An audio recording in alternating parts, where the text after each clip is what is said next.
Olá! Olá! Está no ar mais uma edição do Diário do Campus Revista. A partir de agora, a gente te traz as últimas notícias com o que acontece de mais importante na PUC do Rio Grande do Sul. E você vai ver no programa de hoje.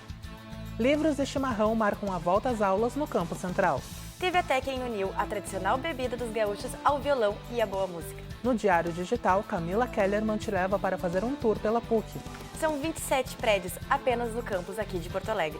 Abertas inscrições para o editorial de mobilidade acadêmica. Elas vão até o final do mês e pode ser uma ótima oportunidade para quem quer ampliar os conhecimentos e dar um up na formação acadêmica. Rio 2016. No quadro No Estúdio, uma entrevista sobre inclusão social nos Jogos Olímpicos. E ainda, uma reportagem especial da Mauri Dornelles sobre o Dia dos Pais, que foi comemorado no último domingo. Não saia daí! Tudo isso e muito mais você vai ver logo depois do intervalo.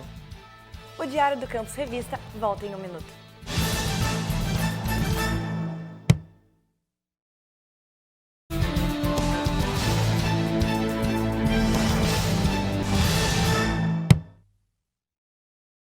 Mais um semestre começou e a volta às aulas veio cheia de surpresas. Livros por um preço bem acessível e chimarrão liberado para os alunos. Foram apenas duas das novidades. Mas não é só o chimarrão que foi compartilhado entre os estudantes. Teve também quem soube curtir a música. Começou o segundo semestre de 2016 aqui na PUC.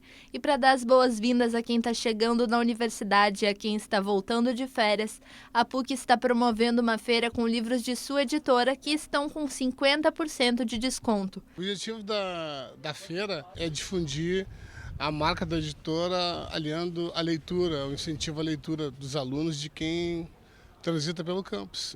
Além dos livros com desconto, a banca tem um balaio com títulos baratíssimos. Compre um por R$2, 2 por R$3 e 5 por apenas R$5. A feira vai estar disponível até esta sexta, 12 de agosto. E para quem gosta de chimarrão ou de um chazinho, a PUC oferece esse espaço para que os estudantes aproveitem à vontade. E é isso que o Almir e o Luiz estão fazendo. E aí, guris, o que vocês acharam desse espaço? Pô, a gente achou uma baita iniciativa da PUC, porque a gente pode ficar aqui fazendo um som, curtindo. Toda a galera da nossa turma tá lá curtindo também. Estou aproveitando bastante, uma boa iniciativa da PUC, mesmo para enturmar a galera toda, né? Para quem está chegando, lembra que a PUC dá um caderno aos novos estudantes que estão no prédio 15. O último dia para pegá-lo é sexta-feira, 12 de agosto. Aproveita esta semana, seja com chimarrão e chá, comprando livros com desconto ou com tudo que a PUC te oferece. Seja bem-vindo a esta universidade.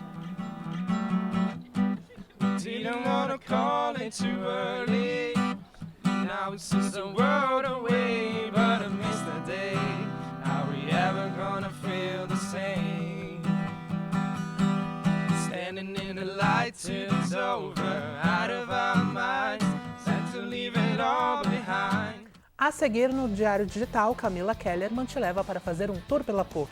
E ainda, todas as informações para quem quer se inscrever no editorial de mobilidade acadêmica.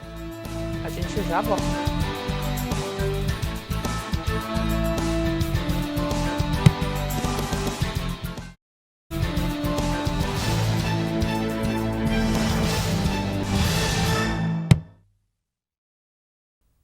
Estamos de volta com o Diário do Campus Revista.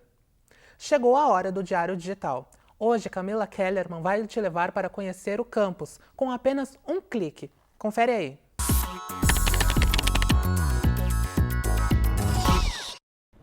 A PUC possui ao todo 27 prédios, dos mais diferentes cursos, além do Tecnopuc. Você que ingressou agora ou já está aqui há mais tempo, conhece cada um deles? Vem com a gente, que no Diário Digital eu vou te mostrar. O campus da PUC é muito grande, um espaço equivalente a mais de 55 campos de futebol, onde circulam muitas pessoas com diferentes destinos. Com o intuito de facilitar o deslocamento dentro da universidade, a PUC coloca à disposição do público o Smart Map PUC, sistema de localização criado pelo diplomado da Faculdade de Informática, Tácito Vieiro. O sistema está disponível na web através do link pucrs.br/smartmap, ou pode ser acessado através de QR Codes, localizados nos mapas dos totens de informação distribuídos pelo campus. A ideia de Vieiro surgiu através de seu trabalho de conclusão de curso, o TCC, já que a pergunta que ele mais ouvia ao longo de seus anos de graduação era: onde fica? O aplicativo funciona da seguinte forma. Acesse o link pucrs.br/smartmap ou aponte o leitor QR Code do seu celular para o QR Code de algum dos mapas distribuídos pelo campus. Escolha seu local de destino e descubra qual o melhor caminho. Gostou? Bacana, né? Segunda-feira que vem trago mais uma dica tecnológica para você. E se você tiver alguma sugestão, envie nos comentários. Até mais!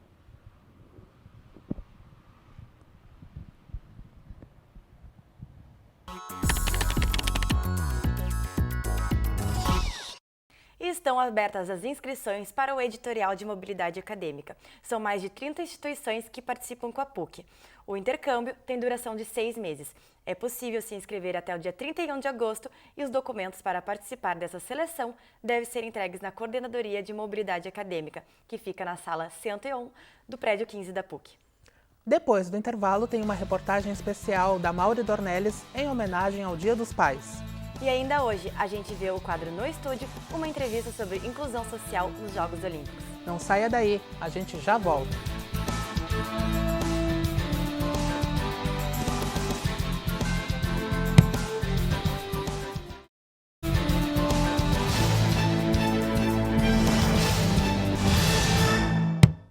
Estamos de volta com o Diário do Campus Revista e chegou o momento de assistir a reportagem especial que fala sobre o dia daquele velho conhecido de todos nós.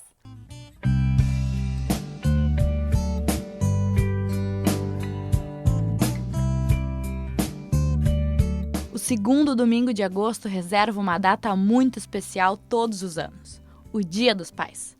Momento de celebrar a vida e o amor, ao lado daqueles que estão sempre presentes. Existem pais de todo tipo, e existem vários tipos de pai.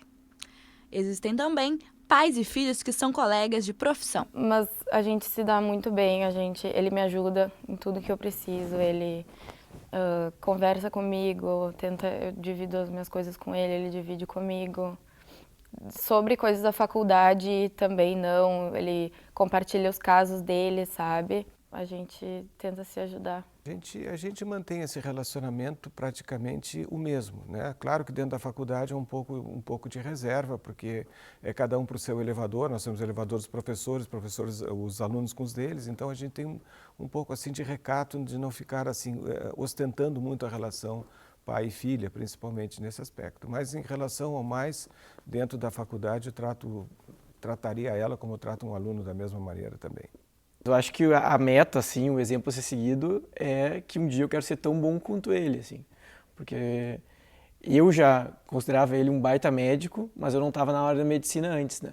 Agora que eu entrei e que eu tenho contato com outros profissionais que trabalham com ele, com os pacientes também, eu só tenho coisas boas a ouvir dele, assim, só me falam coisas boas dele, elogios. Então eu quero, no mínimo, ser tão bom quanto ele.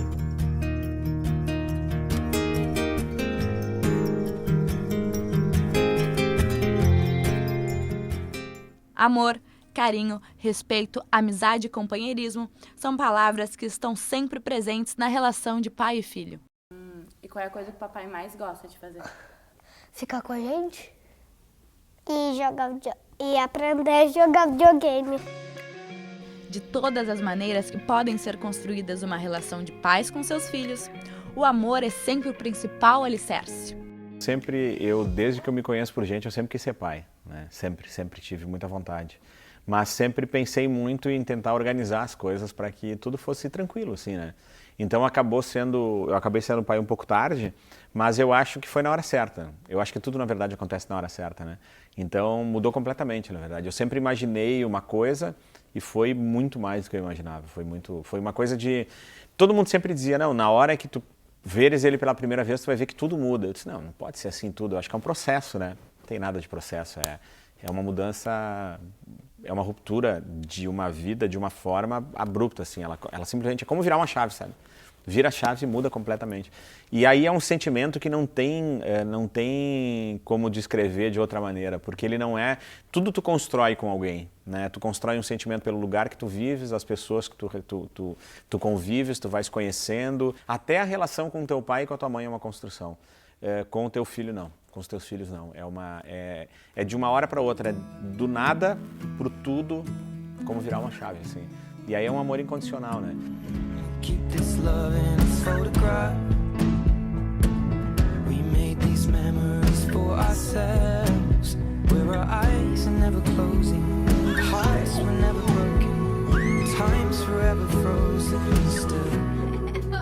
so you can keep me inside the pocket of your De 1 a 10. O quanto o papai é legal? Eu acho que 300 mil. 300 mil? 10. De 1 a 10, o quanto você 300 mil. Não, 1 a 10. Tá, 300 mil. 300 de 1 a 10. De 1 a 10, o quanto vocês gostam do papai? 10. E o Diário do Campus deseja a todos um feliz Dia dos Pais. Aproveite para dizer àqueles que tanto nos amam o quanto eles são especiais. É que quando a gente fala para um filho, a gente meio que se emociona. Já estou ficando emocionado, é complicado. Tenho orgulho de tê-los como meus filhos. Eu tenho orgulho de estar aqui na PUC. Eu sou da PUC, fui professor da minha mulher na PUC, agora meus filhos nascendo na PUC. Então eu tenho toda essa história, na verdade, e vão levar comigo todos esses momentos, essas vivências que a gente tem aqui. Então, não é tão simples assim, né? Mas o que eu sempre quis, e que eu quero que eles entendam, é que, independentemente do que for, né, de qualquer coisa, que eles possam fechar os olhos e ter a certeza que eu vou estar com eles. Sempre. Não interessa para quê, não interessa quando, não interessa onde. Eu vou estar sempre, sempre, sempre, sempre com vocês. Basta fechar os olhos que eu vou estar ali, com toda certeza. Eu queria dizer que eu me orgulho muito do meu pai, que ele sempre foi e sempre vai ser um exemplo para mim. E não sei o que mais.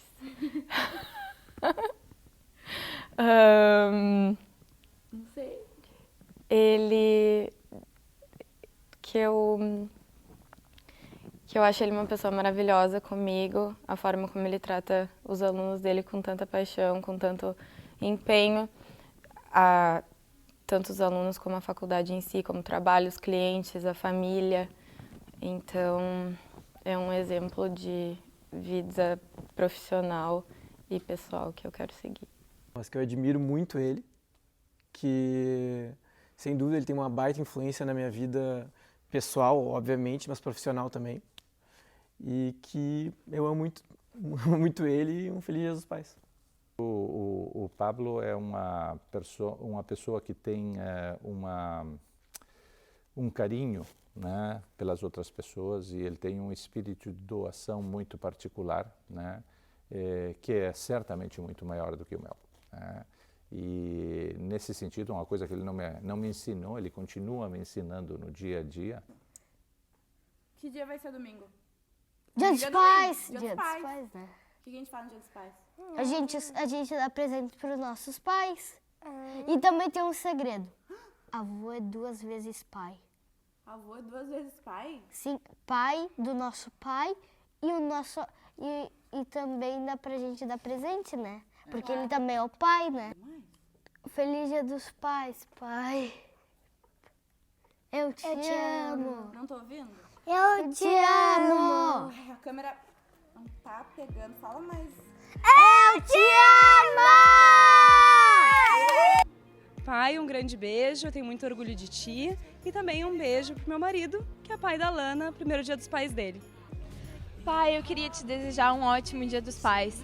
Tu é um pai maravilhoso, sempre foi muito companheiro, sempre fez tudo o que podia fazer por mim. E eu queria te agradecer muito, muito, muito e dizer que eu te amo muito. O que eu queria falar pro meu pai é obrigado por esse sentimento enorme, porque é maravilhoso sentir o que eu sinto pelo meu filho e eu sei que meu pai sente isso por mim. Te amo muito, muito obrigado por tudo e um feliz Dia dos Pais. Beijos. E a seguir tem uma entrevista no quadro No Estúdio sobre os Jogos Olímpicos. Até já!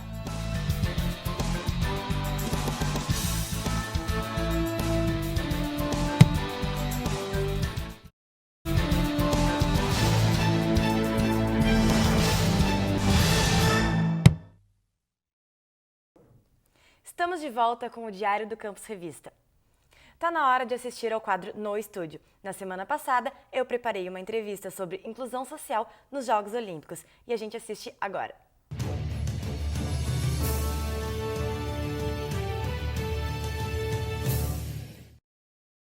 No estúdio de hoje, nós estamos com o professor Dr. Jorge Machado, filósofo e professor na nossa universidade, nesse clima olímpico, para falar sobre o tema do evento, a inclusão social. Então, doutor, quais são os principais problemas do país no que diz respeito a esse assunto tão importante que é a inclusão social? Irmão, eu vejo que as políticas dos governos recentes têm tentado fazer com que haja mais a perspectiva de políticas sociais para haver inclusão social. O que eu acho que falta é, além dessas políticas de inclusão, como Bolsa Família, enfim, é dar a possibilidade que as pessoas pudessem conseguir uma infraestrutura econômica para poder trabalhar, poder caminhar com as suas próprias pernas. Portanto, acho que o primeiro passo, no sentido de ajudar essas pessoas, é válido, mas tem agora que haver um outro momento, que é exatamente a possibilidade, através de um crescimento econômico, de dar mais infraestrutura no país, para que as pessoas possam, elas mesmas, conseguirem caminhar por si. Um dos grandes problemas da atualidade no mundo é a questão da crise dos refugiados, e a abertura das Olimpíadas apresentou uma seleção inteira para os refugiados. Quais os impactos que isso pode gerar? Vejo que é uma coisa muito boa, porque no fundo o esporte hoje é um grande produto de consumo de massa, né? Uma espécie de hiperespetáculo, né? E as Olimpíadas, isso parece evidente, como pensadores como Bauman, o Lipovetsky, que falam sobre essa questão, né? Então, hoje um dos problemas mais sérios no mundo é exatamente o problema dos refugiados. Então, essa equipe de refugiados visa exatamente mostrar essa problemática que hoje é extremamente atual. Então, eu acho que é válido esse processo que aconteceu nas Olimpíadas aqui no Brasil, né? O que nós, como sociedade do país sede das Olimpíadas, podemos fazer para contribuir com a inclusão social? Bom, eu acho que as políticas de inclusão social ultimamente têm sido válidas, mas isso só não adianta. Teria que ter agora instrumentos para conseguir com que todo esse processo de ajuda inicial possa haver um desenvolvimento humano para essas famílias, para essas pessoas, enfim, que estão no extremo da miserabilidade, do qual essas políticas sociais, em princípio, é feita. Ou seja, é óbvio que quando uma pessoa simplesmente está numa situação limite, se tu não der a mão para ela não sai daquela situação. Então, programas como Bolsa Família têm essa perspectiva, mas tem que ter uma luz no fundo do túnel, no sentido delas poderem começar a caminhar com as suas próprias pernas, conseguir um grau de autonomia e de independência e não ficar só à custa do Estado, né? Eu vejo mais ou menos nessa perspectiva. Início de semestre significa dedicação, e para alguns já é a hora de começar o trabalho de conclusão de curso. A gente revê agora uma entrevista exibida há 2 anos no Diário com a professora da Faculdade de Comunicação, Ivone Cassol. Ela dá dicas para os formandos que não querem fazer feio na reta final. E para falar sobre o assunto, convidamos a professora da Faculdade de Comunicação, Ivone Cassol. Muito obrigada pela presença, professora. Gostaria de começar perguntando quais os critérios utilizados pela banca para avaliar o aluno. Uma banca de monografia, ela sempre faz uma avaliação do trabalho, né? da pesquisa, da redação também, das fontes utilizadas, tanto as fontes bibliográficas como as outras fontes que têm sido pesquisas de campo ou não. E é todos esses critérios, então, o trabalho, o tema, né, o tema escolhido, os seus problemas de pesquisa, se eles foram realmente claramente expostos e tiveram uma solução que realmente leve ao resultado, está comprovada, né? E principalmente a redação e as regras também da ABNT. Como é feita uma boa defesa de banca? A boa defesa de banca, se o aluno, a gente sempre diz que quando o aluno é o autor, ele é mesmo o autor do trabalho, ele é o melhor, ele é a pessoa que mais conhece, então, esse trabalho. Ninguém mais conhece do que ele. Portanto, ele tem que ter tranquilidade, ele saberá responder a todas as questões referentes àquele trabalho, né? Então, é ter tranquilidade e ter convicção de que ele fez o melhor que foi possível. E nesse momento de decisão, quais são os medos? que os alunos mais enfrentam? Os alunos enfrentam, depende do aluno, né? Depende o aluno às vezes tem muito medo de ter que fazer a exposição inicial, se é um aluno muito tímido, tem medo daquela exposição inicial. Mas o maior temor sempre são as perguntas, né? O que os professores vão perguntar, o que eles vão colocar. Vão me colocar uma pergunta que eu não saberei responder. Esse geralmente é o medo mais comum. Agora, uma dica para quem vai apresentar a monografia. O que eles podem utilizar, como que eles podem utilizar o conhecimento adquirido durante todo esse trabalho de conclusão de curso na vida profissional deles? Tudo depende do tema que foi escolhido. Se o aluno faz a escolha de um tema, de alguma coisa que é um problema que ele gostaria de enfrentar, que ele vai enfrentar na vida profissional, ele já quer antecipar e quer refletir sobre isso, enfim, com certeza. Então, essa escolha, por isso que quando se faz o projeto de pesquisa, a gente tem que pensar bem em fazer realmente, já que tem que se dedicar e vai gastar um bom tempo nesse trabalho, que faça um tema, que faça sobre um tema que, portanto, vai lhe ajudar profissionalmente também. Você lembra algum assunto que foi muito importante que a senhora gostaria de ressaltar? Tem várias. Eu só vou citar umas mais, as últimas, mais recentes. No semestre passado teve uma aluna, a Laís Escorteganha, que fez uma monografia sobre jornalismo cívico, né? Aplicando já esse projeto de jornalismo cívico no jornal da cidade dela, lá de Iraí, né? Já teve na época, porque ela já trabalhava, ela já escrevia nesse jornal, e esse trabalho já teve uma repercussão, inclusive ela foi homenageada na Câmara de Vereadores lá da cidade por esse trabalho, né? Então, veja como dependendo do tema, da escolha do tema feito, você tem um trabalho de pesquisa que ele vai te ajudar na vida profissional. E assim teve outros alunos também que já foram objetos de reportagens, os trabalhos deles a partir de uma monografia. Quais são os principais erros que os alunos cometem na hora de apresentar para a banca, na hora de fazer a defesa? Na hora de fazer a defesa, o erro maior ele é exatamente ali na hora. O erro maior é não ter se dedicado como deveria ou ter deixado para a última hora fazer a execução do trabalho. Então, geralmente, o aluno, nessa hora, ele percebe o que faltou, né? Ele percebe que ele estaria bem mais tranquilo se ele tivesse conseguido cumprir as etapas normais do trabalho com tranquilidade, que ele tivesse tido mais tempo de fazer as revisões, principalmente. Por exemplo, a revisão é um problema que, quando não tem tempo, ela geralmente não acontece, e aí é que criam-se problemas, né, por falta de revisão no material. Tem algum conselho que a senhora gostaria de dar para as pessoas que vão agora fazer a defesa da sua monografia? O conselho que eu dou é acredite no teu esforço, acredite no que tu fizeste. Muito obrigada pela presença. Tá bem. O No Estúdio fica por aqui. E o Diário do Campus Revista fica por aqui. Continue nos acompanhando aqui pela UniTV, toda quinta às 7 horas da noite. Nos assista também de segunda a sexta, no início da noite, em youtube.com/Diário do Campus. Curta nossa página no facebook.com/Diário do Campus. Bom final de semana para você. Tchau, até a próxima.